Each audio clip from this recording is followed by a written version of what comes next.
What's up, guys? So, the other day I was listening to the soundtrack to an anime called Oto Tomare, which, for those of you who don't know, is about an underdog high school koto club challenging the odds and trying to make it to the national competition. Think basically any sports anime you've ever seen, and then just replace the sport with a traditional Japanese string instrument. And while I was sitting there marveling at the beauty of the soundtrack, I was curious to see if anyone had done a review video for it, or if anyone had ever done a soundtrack review video at all. So I got online, typed it into the YouTube search bar, and found nothing. Nothing whatsoever. Bigger anitubers like Giguk, the Anime Man, and the Kanapa Effect all have videos outlining the importance of music and composers in anime, and they do a great job at giving a kind of overview of what makes an OST more than just blips and bloops in the background. But no one had really done more than a single video for their channel. And that's not to say that there aren't OST reviews online. I did manage to find one or two blogs that are still somewhat actively reviewing anime OSTs. But times are changing, and people don't really want to read a whole blog post about what makes a soundtrack work in an anime, they just want to watch a video about it. And I figured, well, fuck it. I can do it myself. And here we are! Quick note about me, I am a classically trained composer. I went to contemporary art school up here in Canada, listened to a lot of weird noise for about 4 years.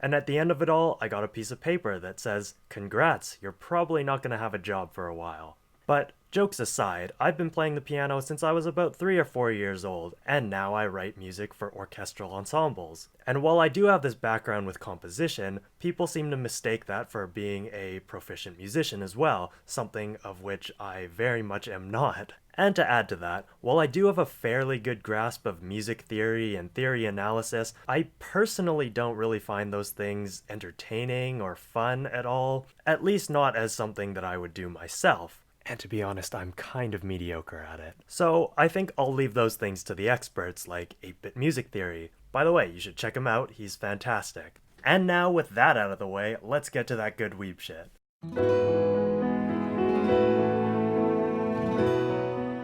Since I mentioned it in the beginning of the video, I want to start off with some music from Oto Tomare, composed by Haneoka Kei, who wrote the music for Hanamonogatari and Owari-monogatari, as well as everyone's recent favorite, Kaguya-sama: Love is War. Given that the show is about a music club of sorts, you'd assume the soundtrack would have to be one of the strongest parts of the show, especially since it's such a niche genre of music, and as far as this show is concerned, you'd be correct. Though that isn't necessarily always the case with music-oriented anime. Looking at you, K-On! Now, I'm a sucker for a good orchestral ensemble, or really any large ensemble that's been well arranged and written for.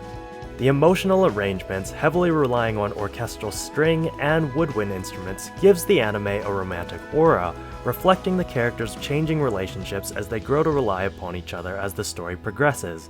The piano accompaniment is used to reflect a sort of nostalgic look back at a more youthful time in our own lives, one in which we felt like we could do anything as long as we gave it our all.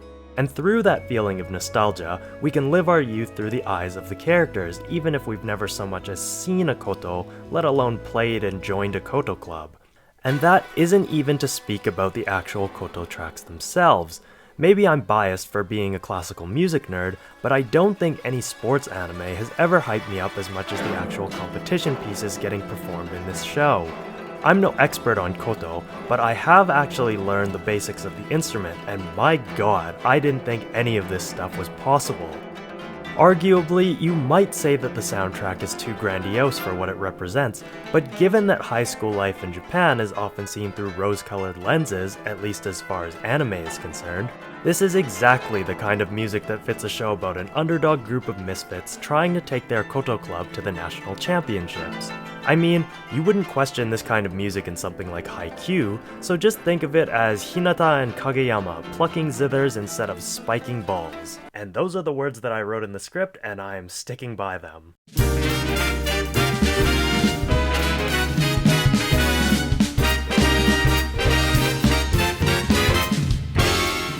And now we're hitting Broadway, except that we're still in Japan, and that this song, regardless of how musical theater it sounds, is in a show that has nothing to do with stage plays.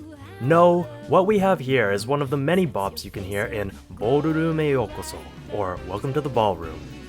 Just listening to the track playing right now, it should be pretty clear that these songs are meant to make you want to get up and strut your stuff, and in that sense, Hayashiyuki has certainly succeeded in his compositions. He's pretty well known in the anime music world for composing the soundtracks to shows like the aforementioned Haikyuu, Death Parade, and a little-known shonen series you might have heard about called My Hero Academia.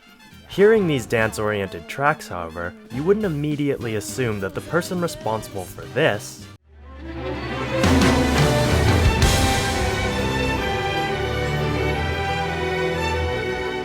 was also responsible for this.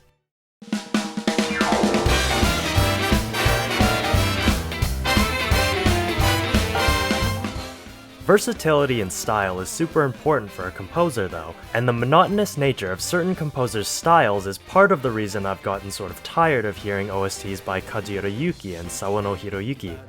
As brilliant as they are, their styles really don't change all that much from soundtrack to soundtrack, and as much as I'd like to argue that more here, I'll save it for another time.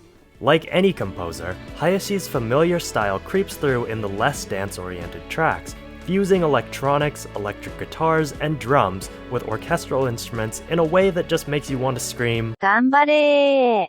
Fight!" for the protagonist. The high-flying strings with underlying guitar chords and breathy choral vocals will make you cry for Deku and the heroes.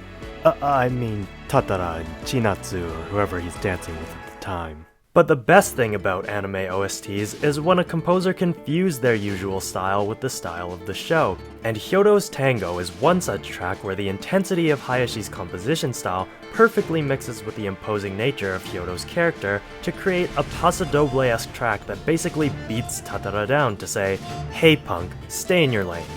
It never quite feels as imposing when you hear it in the show because of the low volume they play it at so you can hear the dialogue over top. But listening to it standalone gives off the same sort of vibe you get as if you were watching it with the visuals. And that sort of briefly covers how composers are able to fit their styles into the music you hear, and it's subjectively quite beautiful, but it's not as though these composers are never doing anything musically interesting either, and it's in these tracks that just seem pretty on the surface that incredible musical things can happen. Have a listen to a few excerpts from the Clannad After Story OP and see if you notice anything abnormal about it. が過ぎ去った坂の途中は暖かな日だまりがいくつもできてた追い返してる君だけをあるよいつまでも覚えてる何もかも変わる Sounds like your standard kind of J-pop song, right? Well, actually it has more rhythmic modulation than a lot of modern contemporary music. And what that means is that the number of beats in any given bar changes all the time. You know that with most pop songs you can count 1, 2, 3, 4, or with a waltz you can count 1, 2, 3, 1, 2, 3. But go back to those excerpts and try counting a beat to the music. You'll find that there's a steady pulse for most of it, but the phrasings don't really work, mainly because the first one is going in groups of 3-4, 3-3, 3-4, 3-4, the second transitioning from 3 to 4, and the last one from 4 to a completely different kind of rhythmic value of 5-8, a number that basically doesn't exist outside of contemporary and jazz music.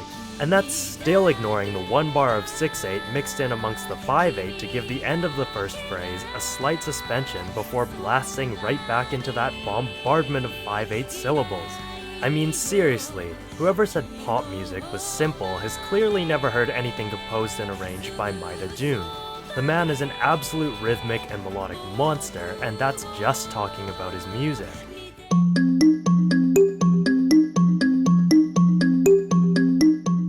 The example playing now is a track called Gaidan Kosetsu, or Gossip and Rumors, from Bakemonogatari, and fits the avant-garde aesthetic of Shaft's art style pretty much to a T, highlighting Kosaki Satoru's willingness to explore less conventional music in what is otherwise a conventional form of entertainment, anime.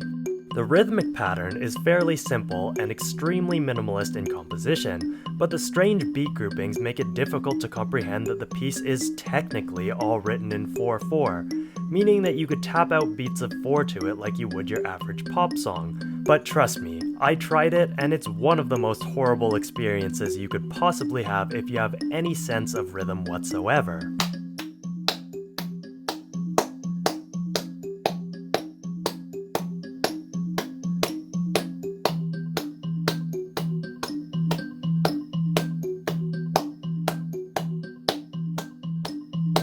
The reason for this is because the beat groupings are in groups of 3 and 2, which isn't necessarily strange in and of itself, but because of the placement of the beats of 2. For example,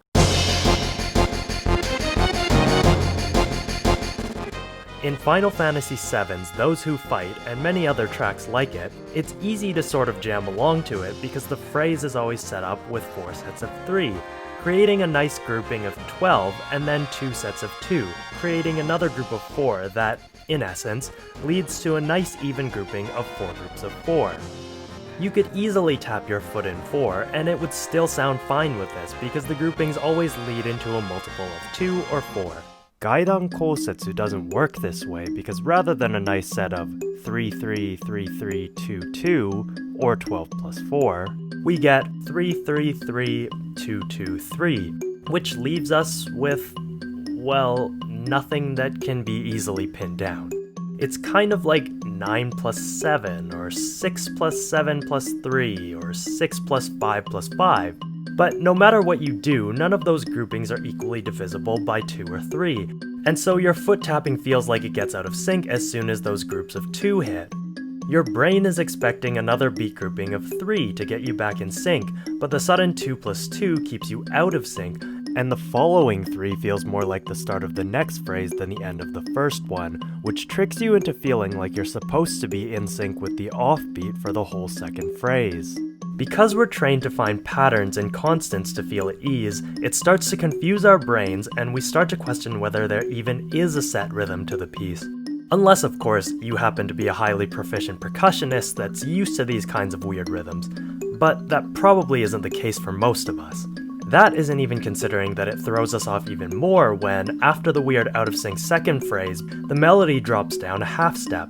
So there's no chance for our brains to catch up and feel like we found a pattern, even if the pattern is exactly the same as it was just a moment before.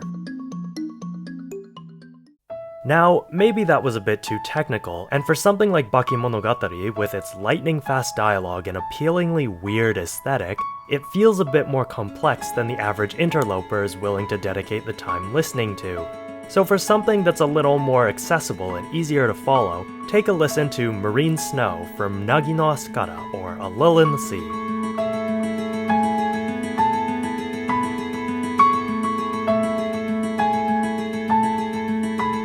The piano, as you'll notice, is clearly playing the same 5 notes in succession, rising and then starting again from the lowest note over and over.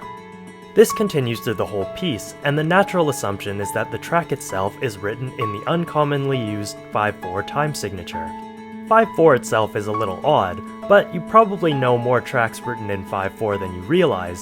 Take the Mission Impossible theme, for example. The thing is that despite having a phrase of 5 opening the piece up and continuing as a sort of ostinato-like constant to tie the piece together, the guitar comes in and shatters that by playing in groups of, you guessed it, 4. Now we have 2 time signatures playing over top of each other, one with phrases of 5 and one with phrases of 4. Of course, this doesn't last very long. As the other instruments join in, you quickly realize that the piece is actually written in 4/4 and not in 5/4, as they all start to accompany the guitar, and the piano becomes more of a background effect than an actual part of the music. But it's interesting that it's used to both open and close the piece, given that it's the only instrument that isn't actually in the same time signature as all the other parts. It's sort of like the one thing different from all the others, and yet it ties it together, kind of like how Chisaki gets left behind when the ceremony goes to shit, leaving her stranded on land and, "Oh god, Chisaki, it's gonna be okay, we'll get through this together!" Now, I could spend hours talking about any one of these soundtracks, but I want to save those for full episodes dedicated to specific shows or composers. What this video was for was simply to give a bit of insight into the actual music that goes into this kind of medium, and why it's so much more important and so much more than just background noise. Rarely do I find that anime soundtracks fall into the same sort of traps that the soundtracks for Western shows do.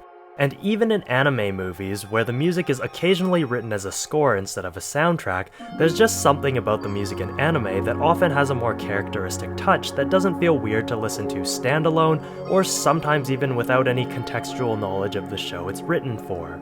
And as someone who can type soundtrack into my music library and have over 600 albums come up, most of which are either from anime or games, I have a pretty good understanding of which soundtracks work standalone and which ones kind of need the visuals in order to work well. But maybe that's just me and my weird obsession with background music. What do you guys think about anime music? Is it worth listening to on its own? Do you even care about background music at all? I have a huge repository of OST knowledge that's basically spilling out of my brain that I'm ready to start sharing with the world. So let me know down in the comments what you guys think about anime music, and don't forget to hit the like and subscribe button. I've also just launched a Patreon alongside this channel because honestly, who knows when I'm gonna get demonetized or copyright flagged. So if you like what I'm doing, I'll leave a link down in the description so you can support me over there and I can keep making these kinds of videos. But for now, that's all for today. Thank you so much for watching and I'll see you in the next one.